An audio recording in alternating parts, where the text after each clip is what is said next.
Welcome back to Crimax. In honor of February being Black History Month, we, and by we, I mean my super hot girlfriend, chose this week's story on Phoenix Coldon, a young woman of color who disappeared. I don't know too much about it yet, so I'm going to turn it over to my super hot girlfriend for a little bit more information before our fun fact. Thank you. So today we're talking about the disappearance of Phoenix Coldon. She was 23. She disappeared from Missouri, and today we're talking about her case as well as our own conspiracies. There's a couple conspiracies and theories on this case, but none of them have any huge substance. So today we're going to talk about basically what I think happened, and we're going to discuss that as well as why things like this do happen very often. So why don't you give us our fun fact before we get started? So today's fun fact is going to be another survival fact that might come in line with this story. Who knows? I don't know if she might have gotten kidnapped or if she just disappeared. Either way, this fact's going to be about how to survive if you're, say, trapped in a trunk of a car or you're kidnapped and put in a trunk and, you're being transported. Now, some cars like mine have a lever in case you're stuck in the trunk, but is this in case you don't have that lever? It could be, yes.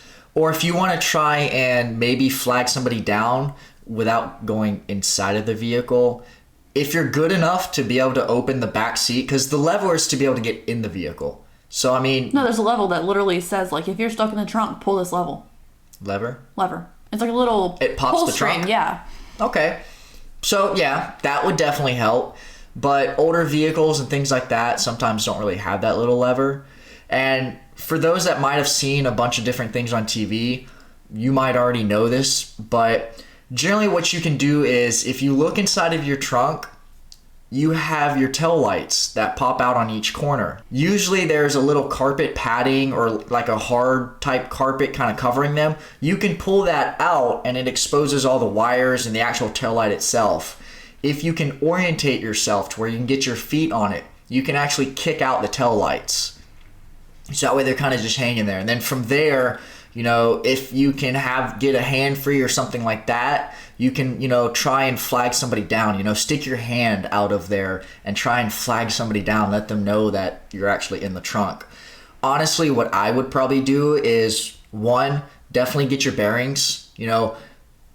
Some people go through that panic mode and such like that. So, give yourself a few seconds to go through that kind of panic mode. Collect yourself. Look for anything, like if you're bound or anything like that, try to get unbound. Look for anything that you might be able to use as a weapon just in case, when they stop or something like that. And then try this out. But yeah, it's just a good, semi-survival tip. Yeah, because I highly doubt someone with a escape lever is going to put you in the trunk. Like, they're not going to have a car that has that. Well, you never know. I mean, a lot of people, what they do is, especially nowadays, is the person will actually use your own vehicle. Like, you're going to get groceries or something like that, and you're putting stuff in the trunk, they'll throw you in your own trunk and take your car. Absolutely. It happens a lot. Actually, we just watched a movie where that happened. We watched Split. Split, actually, like, they take the kids in their own car. They, like, knock the dad out or whatever. I don't know if is the dad dead in that movie? Like, the girl's dad? So. I mean, he could have just been knocked out, but is he dead? I don't know. I don't know, because he did get thrown in the trunk. But is he dead? I mean, after that, you never heard from it again. So. Yeah, I mean, I assume he's dead. But anyways, you ready to get today's case? Absolutely.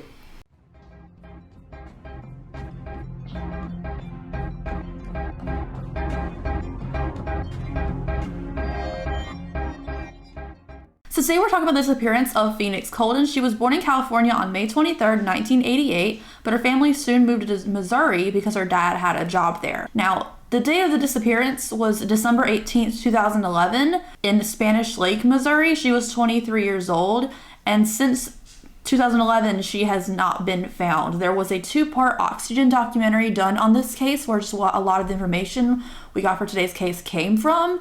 It's a pretty good Oxygen documentary, but if you know anything about Oxygen, it's always like some good stuff and a lot of trash. And like the little side things that led to nowhere, I'm not going to cover in today's case. We're going to talk about straight up facts today as well as my own speculation. You want to know why Oxygen is somewhat trash? Why? All the pollutants. Oh my god. Oh my god, no. It's like Oxygen makes these documentaries, it could be like 1 hour long. Never heard and of then it ends up being like 4 hours of just BS theories that lead nowhere. It's just one of those, like, let's stretch it out as much as we can. Okay, yeah, I've never heard of it. And if you watch it, you'll probably be like me and not like the parents afterwards. Because, I don't know, if they're victims of this, like their child went missing, they never found them, I feel bad for them. But there's a lot of things about the parents that I strongly dislike. So like I said, they lived in Missouri in Spanish Lake, which was right about 30 minutes away from a major city in Illinois, St. Louis. So it's right on the edge there. She grew up in a conservative middle-class suburb with strict rules, and her parents actually homeschooled her, so she didn't really get out much, and she was in a strict household. So that doesn't really seem like a good combination right off the bat. Phoenix's parents set really high expectations for her, which made her really work hard to achieve those goals, not to disappoint them. She had great grades all throughout school, but again, I don't know, is homeschooling the same grading system as regular schools? Because I know they have different curriculum. Yeah, because the curriculum is kind of designed sort of based off the parents. Unless you hire somebody, then they have their own curriculum. Because basically, I mean, the school is set with, this is what you have to learn. That's predefined.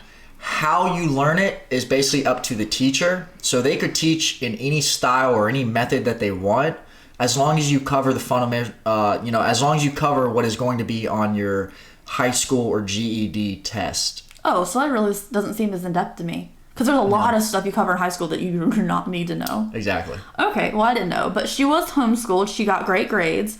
She won fencing championships. She did choir for the church. She played piano, guitar, and violin. So she had a lot of extracurricular activities that she was excelling in to meet these high expectations set by her parents. Phoenix's mother, Goldia, which I think is kind of a cool name. It's kind of weird. Goldia? Yeah, it's kind of cool. What do you think? You think it's cool? I've heard of Gladia. Never Goldia. Yeah, me neither.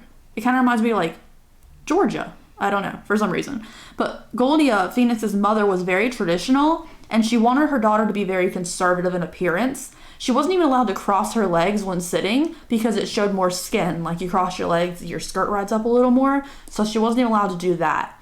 She was also not allowed to cuss. She was supposed to talk very ladylike and proper, and she was supposed to be polite to everyone, but she did not want Phoenix to have any friends. She would always say that her friends were like bad influences, this person's wrong for you, like blah, blah, blah, blah, blah. There was also this thing that her mother said in the Oxen documentary that said that Phoenix wanted friends that looked like her, so other African American girls in her community, which makes sense, gravitate towards what you're familiar with. But she didn't want her friends with these people. She wanted her daughter to be more friends with like people excelling in life, she said, which sounded really wrong to me. But she said she wanted them to like have a better character than the kids she was hanging out with, which was just odd. And it's one of those reasons I just don't like the mom. Like, she seemed like she didn't like anybody. Like, if your kid wants to be friends with people, you should allow it. If they seem like a bad influence, give reasons for it, not just they're below you kind of standards, It's the definition of controlling. She was trying to fit in with people who looked like her instead of what I had taught her. Associate with people who are at your level or above. Those people who are below your level, do not let those people into your inner circle, Phoenix. They disguise themselves by attending college. They disguise themselves by living in the suburbs where we lived, but they still had the thought pattern here and here that did not fit with what Phoenix was raised to be.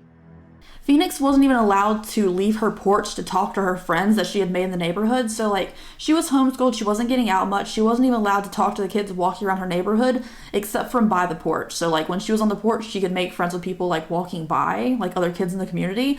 But she wasn't allowed to go hang out with these people because apparently every single one of the people in her neighborhood, her parents saw as a bad example or bad influence on her. So that's how she grew up. It was very strict, but very high expectations, a lot of extracurricular activities. But let's go ahead and start talking about the date she disappeared, December 18th, 2011. So that morning was a Sunday. Phoenix went to church with her mom, Goldia. They sat a few pews away from each other. They said they used to sit together, but slowly and surely, Phoenix kind of worked her way a couple pews back from her mother to separate. They did some grocery shopping together. Phoenix played some basketball outside. And then her father saw her getting to her car, which was a black Chevy Blazer, and she drove away. Her father, Lawrence, thought that she was just going to the store because she didn't say anything to him when she left, so he figured she'd be back in a minute. But by the time the next day came around, she hadn't come home, so her parents called the police. So when the police came to the house, because they called for a missing persons report, the police kind of said she's an adult and is allowed to be away. Like, she's 23, she's allowed to go missing for a day if she wants to, but her parents would not accept that. Like, they pressed them for a report, and he took her car's plates, ran it with no results coming back to it, so it wasn't found anywhere that they knew of.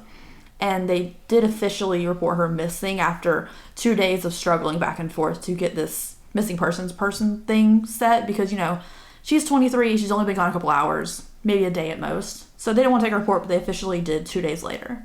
There was no more usage on her social media or bank cards ever since the time she disappeared.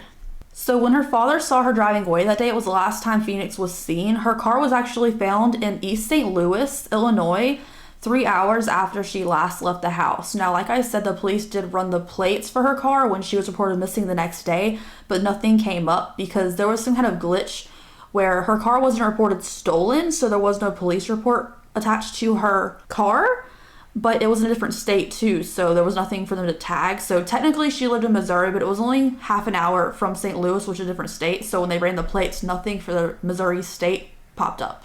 The first officer who found her car on the side of the road 3 hours after she went missing suspected it ran out of gas and the car was just abandoned, or the person who was in the car kind of hitchhiked to find some gas, but the car was towed inevitably. The police could think of no reason for her to be in East St. Louis, which was very dangerous and still is very dangerous to this day. And there was no one, like, if you're really sheltered, that's not like the kind of place you go, it's kind of rough. The family was notified on January 1st about the car being impounded, and they were allowed to have all the contents for the car. They actually fought the impound lot to waive the $1,000 fee for like the towing and the impounding. They did get that waived, but honestly, that seems like a weird thing to fight for like 2 weeks. I mean, I know $1,000 is a lot of money, but if I thought someone I loved disappeared and all the evidence was in this impound lot, I think I would just do what I could to pay it instead of fighting for it for a couple weeks, you know? And apparently, I mean, I'll tell you something a little bit, but apparently the parents didn't even go through the contents of the car very well at all, like ever. So Phoenix is missing, and that's all the information we have, honestly. I have some information about her life and things going on before her disappearance that really tell us and kind of paint a story of what happened. Whether or not the parents want to hear this or not is fine. Also, I doubt the parents ever listen to podcasts, but this is not the one they want to listen to because I'm going to get really angry at them in a minute. So like I said, Phoenix didn't have many friends, but for the Oxygen documentary, 2 of them were interviewed, so I have some information that they gave to authorities and stuff. So Tim Baker was Phoenix's friend from the neighborhood. He said that Phoenix was the only person who like loved him for who he was and stuff after he came out as gay, so they were kind of close.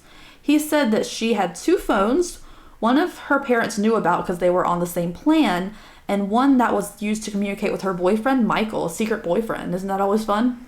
It is. So she had a secret boyfriend, and Goldia, her mom, said that later on in an interview, she said that she knew about the secret cell phone, but honestly, as strict as these parents sound, I doubt they knew about the secret cell phone. Now, why I said earlier that the parents didn't really go through the contents of the car, during the Oxygen documentary, they found a piece of mail that was in the car, and they hadn't seen it before, which was the bill for the secret cell phone. Now, for me, if someone I knew, again, disappeared, I would go through every single thing in that car, top and bottom, to find out like what happened. Anything could be a piece of evidence. But these parents didn't even go through the mail in the car to see if it would give them any clues. Like they waited like 7 years, I think, to get a clue. Like they didn't care about what's in this car whatsoever. I feel like if you were really stressing out about your child being missing, you would look in your contents of the car. They didn't watch Blue's Clues as a kid. What? It's all about getting clues, man. That could be any show. Blue's Clues. We just got a letter, we just got a letter, we just got a letter. Wonder who it's from. Secret phone. Secret phone. So she had this secret boyfriend, Michael, and a secret phone that apparently her parents didn't know about, but they said they did, but I doubt it. So Phoenix told her friends and her parents that she was attending college at the time she went missing, but that wasn't true. She had attended college for 3 years, and she was on the dean's list and everything, but she had actually dropped the last semester to not go to school anymore. She hadn't picked up any more classes, but she told everyone that she was going to school at the time, which wasn't true. She was secretly living with this Michael guy instead of a female roommate like she originally said. Now, Goldia, the mom, had been to this apartment to check it out and like see how her daughter is living. And the creepy thing to me about this is, like, she went through the closets, the drawers, the medicine cabinet, everything in that house to see if there was evidence of a man living there. If you're just going to go check out your daughter and her roommate's place, why are you going through her stuff? Is that weird to you? Because I thought that was so invasive. Of course it's weird. Now, she was living in this apartment with this Michael guy, but 6 months before she goes missing, her parents say they can't keep supporting her and, like, paying for this apartment and stuff because they think she's living with a roommate and they're helping her pay for it and stuff. But they said they can't support this any longer, and it's time for her to, like, step back from her freedom and move back home. And since she couldn't afford to live there with Michael anymore, she did go back home, which I think would be a real bummer for someone who had finally gotten out of a strict household, being homeschooled all the time, not allowed to leave your porch. Like, you finally get a taste of freedom, living on your own, experiencing things, and then you're forced to come back home. And I think that would be like a total buzzkill. I forget that. I'd find myself a job. Well, she's allegedly going to school at the time, so how would she hold a job, you know? I just wouldn't go home. I mean, I don't know. I'm pretty straightforward. I mean, if I don't want to do something, I'm not going to. You're 23 years old. If you don't want to go and live back home, don't do it. Find some way to make it work. I mean, the way her parents were, like, really strict with her, though, maybe she was scared of them. Oh, yeah, that's a possibility, too. Now, another friend from the neighborhood named Akira was Phoenix's best friend and said that Phoenix was devastated by having her freedom taken away, like I said. And when she moved back home, and she would, like, not talk to anybody. She wasn't her normal self, but she was also really paranoid. Goldia, the mom, said that she did not like Akira. She thought she was a bad influence on her and didn't want her around. And also said that, like, told Akira and Phoenix, like, hey, there's some dude watching you in the park. Which Phoenix was already being really paranoid and unhappy being back at home.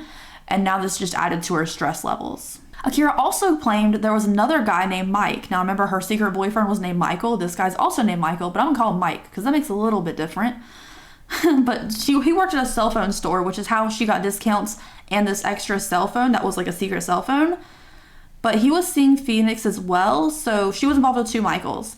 Now, in the Oxygen documentary, Mike's ex-girlfriend was interviewed, like a very shadowy interview, so you couldn't see her face. But now she said that he had a reputation for being very intense and had restraining orders against him, and that he would always be looking up Phoenix's case online. She would always be like, why do you keep looking up this case? Like, why are you obsessed with this case? And he would say that, oh, she was a client from the cell phone store, and then eventually he confessed to sleeping with her, which of course the girlfriend was really mad about, and I totally get that, but it seems weird to be looking up this case over and over again for updates online. Now, the last thing I have for you, which is why I think a certain thing about this case, other than the fact that the parents were too strict on this child, and I have a lot of feelings, so we're gonna get into it, is the fact that 1 month before she went missing, she took a selfie video. That's what the documentary called it, a selfie video of her talking to herself in the car. And it shows her venting about wanting to start over, start a new life. And the word start over is why I think she ran away. And she said nobody takes her seriously. She just wants to be happy and to see things for what they are. So honestly, that alone tells me she ran away. Like, that was 1 month before she went missing. She had just gotten her freedom taken away. Her parents were way too strict for her. Like, she couldn't do things normal kids wanted to do, even at 23. So also the boyfriend, Mike, who had the cell phone for her, had talked to her the day she went missing for a few minutes and an hour and a half the night before. But as soon as she went missing, he never called her again. Like, he didn't know, like, the parents didn't call him to, like, let them know that she went missing or anything. So why did he stop calling her as soon as she went missing? You know, it doesn't make sense. So what do you think? Yeah, that's what I was going to ask, is whether or not the boyfriend also, quote unquote, went missing sometime after that as well. He dipped out of the picture. The police interviewed him. He's been cleared as a suspect. But, like, all the police information on this guy that cleared him has been kind of tight to the belt, so they have some information if there's a closure to this case.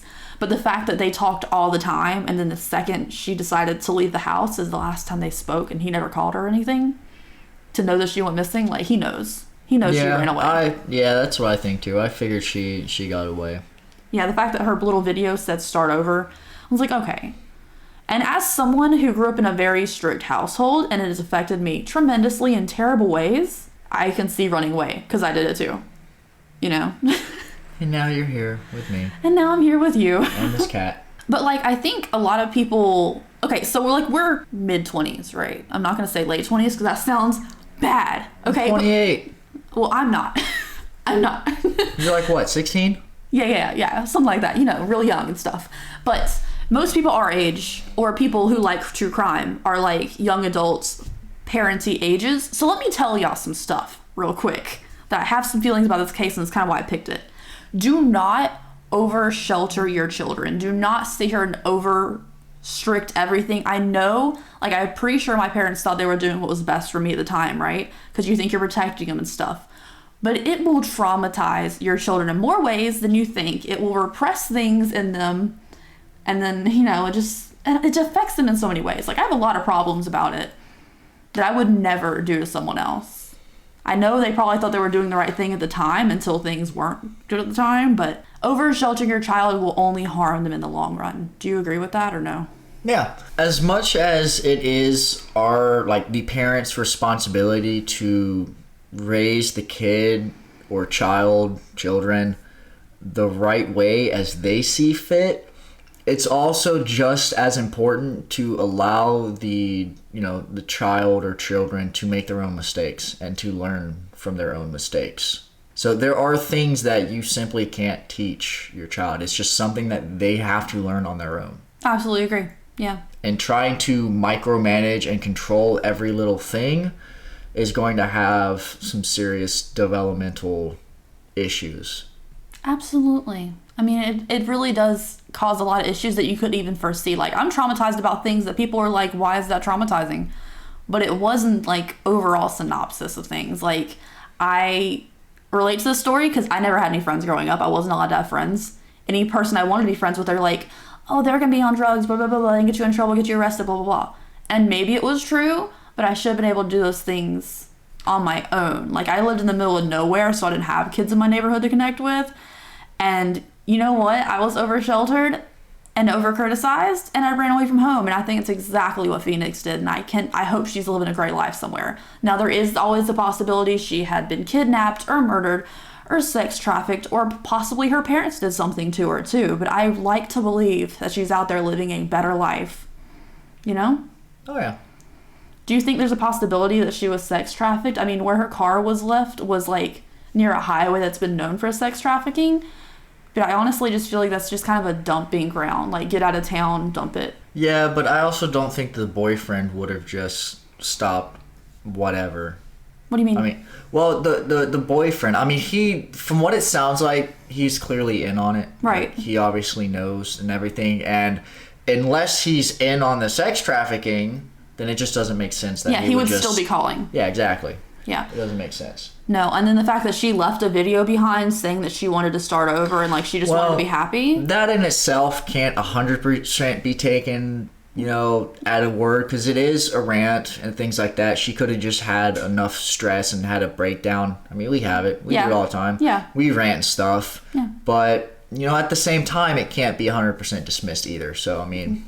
Yeah, that's true. I mean, it was only a month before she disappeared, but I also feel like if you're going to try to get... I don't know. I didn't, but I feel like if you're going to plan a new life, you're going to think about it properly beforehand. I mean, if she did get away, she apparently succeeded. It's not hard. I was filed as a missing person one time. Yeah. It didn't work out. I wasn't missing. I'm an adult and I'm allowed to leave. So I think the fact that if she was missing, she could have this case closed.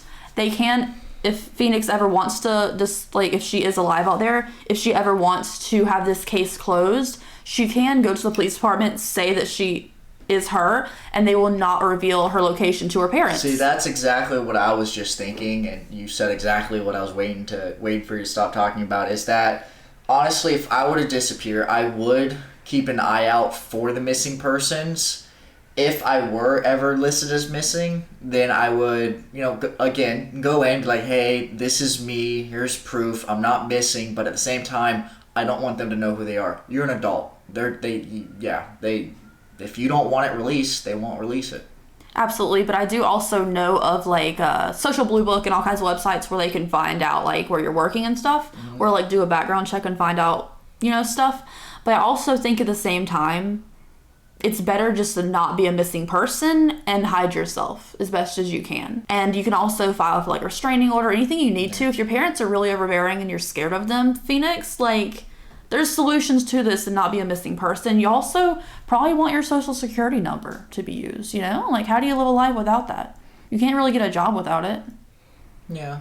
Of course, unless you know like a networking person, because I mean, there are ways to take yourself off the internet. Like, yes, there are search places that you can go to find addresses or places of pre-employment and things like that anybody can really go to and look up. But generally, all you really have to do is just search your own name, find out all the websites that have your listings, and then contact them and have it taken down. I had mine taken down. It was really easy. It's really not hard. So any public information that's out there on you, I mean, you can have it erased. You can take your digital presence off unless your parents know some sort of, you know, expert hacker or, you know, just someone that's really good at really digging deep. So what do you think about the idea of her being kidnapped or sex trafficked? Do you think it's outright? Because I don't believe that. I mean, if it was, it's a terrible accident and I'm sorry, but I don't believe that. I don't think so. I mean, there's no evidence to it. Yeah, I mean, there's still a possibility, but I think it's really low. Yeah. What do you think about the parents doing something? Now, in the interviews, her mom looks kind of scary. Like, the dad looks like he's kind of scared to speak, to be honest. And when you see this woman, like, doing protests and stuff, talking about Phoenix's case, she seems to have a lot of hostility towards Phoenix in general and the police department, which I understand towards the police department. They didn't find her daughter, but the mom comes across as kind of aggressive to me. Yeah, but again, it ties back to the friends and the boyfriend and stuff like that. It just, you wouldn't just drop it if something that, you know, you didn't know about happened. I mean, I don't think they did anything. I would like to think that it wouldn't be that simple. I don't think they did anything right, but I also kind of think the parents are angry because they know Phoenix left. Yeah. You know, I feel like that's why the hostility comes from. I think she ran away, found a new life, and I hope she's doing better. I don't want to think anything bad happened to her, so. Yeah, I agree. All right, well, thank you for letting me rant about my trauma today in today's episode. I hope Phoenix is found, or at least the case is closed. If she doesn't want to speak to her parents and stuff, I totally get it. Starting a new life can be amazing for some people, and I guess I'm proof of that. Yeah. But anyways, thank you guys so much for joining us for another case. Yes, thank you. Next week. Bye.